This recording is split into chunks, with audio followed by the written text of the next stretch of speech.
Thank you. Robert, thank you. Robert, thank you so much for that incredibly generous introduction. And thank you all for coming here. Happy President's Day. I trust it's a good time to gather for us, I think.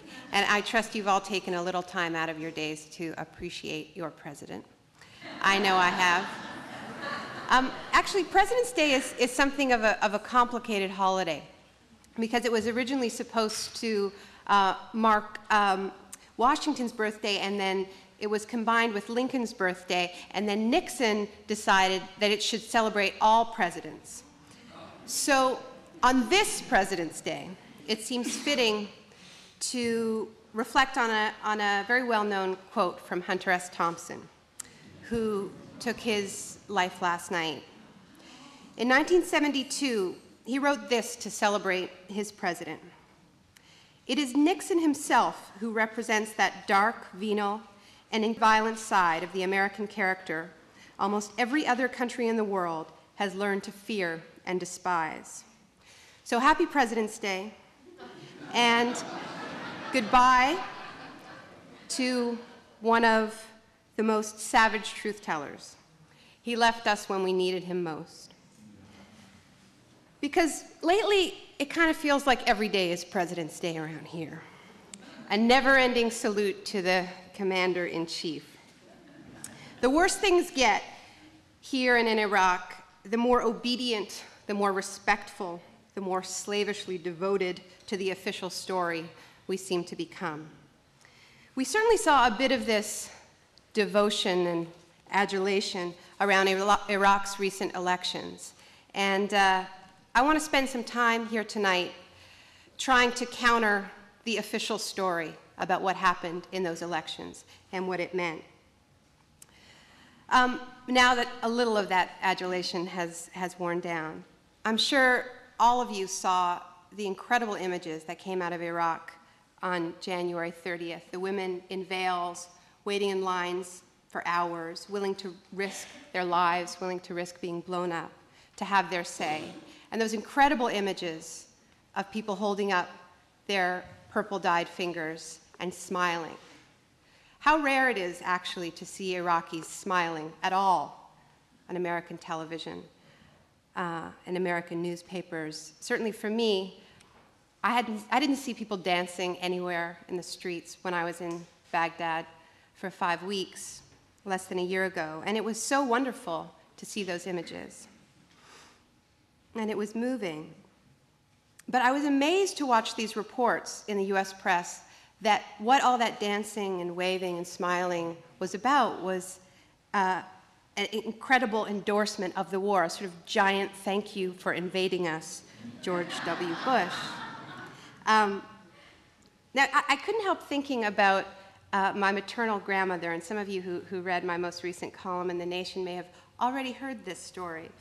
But my late grandmother had an eyesight problem, and she refused to give up her driver's license because, you know, it was the key to her independence. And she sort of knew her way around Philadelphia pretty well, so she could kind of fake it.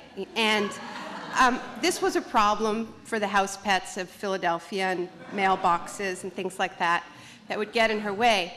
And I have this very vivid memory of watching my father sit down with my grandmother and try to convince her to part with her car keys. I remember this very vividly because she was saying to my father, "Michael, everywhere I go, people are so friendly. They're always waving at me." And I was about 10 years old, and I was watching this, and he goes, "Are you sure they're waving with their whole hand, Jean?" And this left an impression on me because I was 10 and my father was giving my grandmother the finger. So I thought about this while reading a column by one Betsy Hart, a syndicated columnist with Scripps Howard News Service.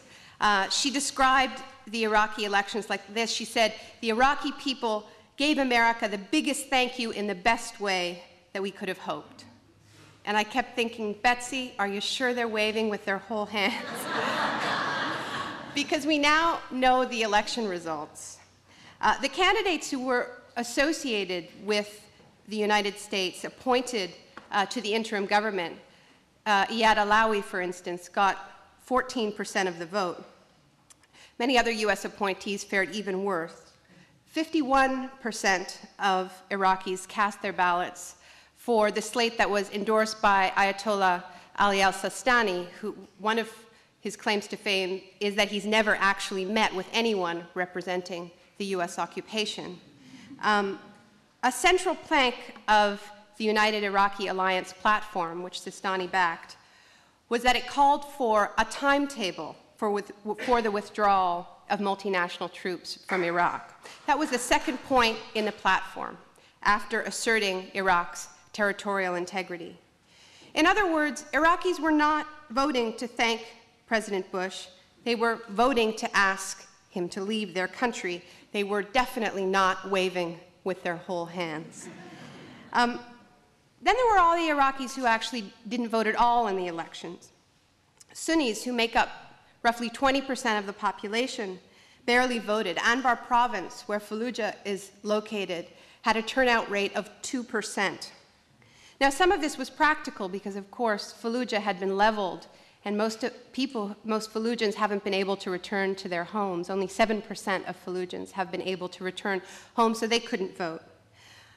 But it wasn't just practical. There was an organized boycott. And the group that represented this boycott is a very respected political organization in Iraq called the Association of Muslim Scholars. And they had a position about the elections, which was not that they were against democracy, as we were told again and again, but that they insisted that there be a timetable for withdrawal before they would participate in the elections, because they were afraid that if they did vote in the elections without a timetable, that their vote would be used to legitimize the occupation, which of course has happened. So when you add this together, the 51% who voted for a party whose central plank was get out, and then when you add the 20% who didn't vote because they're so committed to forcing the US out of Iraq, you have a very clear majority of the population saying that at the very minimum, they want a timetable for withdrawal.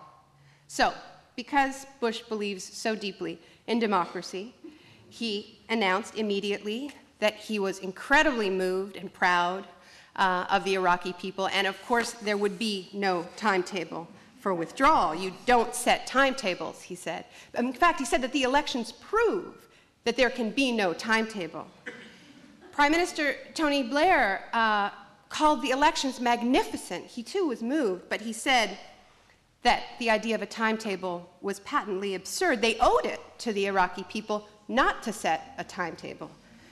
And they, of course, were joined by Cheney and Rumsfeld and Rice.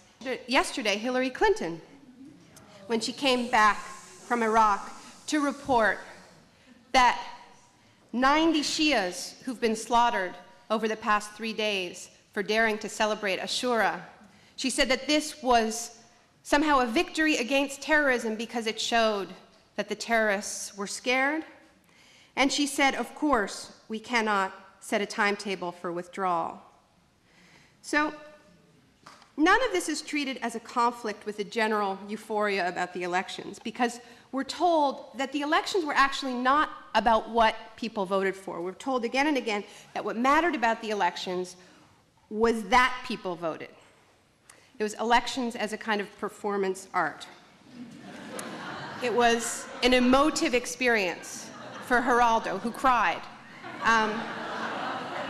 He cried, and he watched himself crying on the air and said, I feel like such a sap. Laura Bush was sort of a proud mom for all of Iraq. She said, it was so moving for the president and me to watch the people come out there with their purple fingers. Now, I mean, there's some way in which this is just an extraordinarily, unspeakably exaggerated version of the crisis in all of our democracies, because, of course, Iraqis aren't the first people to have the distinct experience of voting for one policy and learning that they were getting another. They weren't the first elections to feel like tribal rituals, as Hunter S. Thompson described the Republicans' relationship to democracy.